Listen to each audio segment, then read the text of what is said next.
Mahihilig yan magkape at gustong makaiwas sa diabetic, ano? So ayan, tuturuan ko kayo ng sikretong pamamaraan kung paano hindi kayo ma-diabetic. So ganito lang ang gagawin nyo, ano? Mayroon tayo ditong kape. Tuturuan ko kayo magtimpla para hindi kayo ma-diabetic. Ayan. Okay, wow. Ito yung ating kape. Magtitimpla tayo dito. Buhos natin. Ayan mga idol. At huwag kayong maglalagay ng asukal para hindi kayo ma-diabetic. Ito yung sekreto para makaiwas kayo sa diabetic. So ito yung ilalagay nyo Ito mga idol.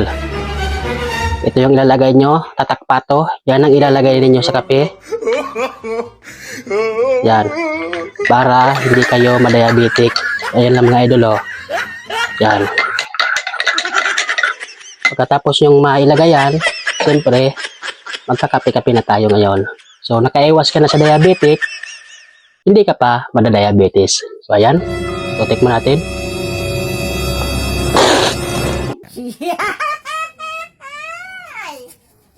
Yeah.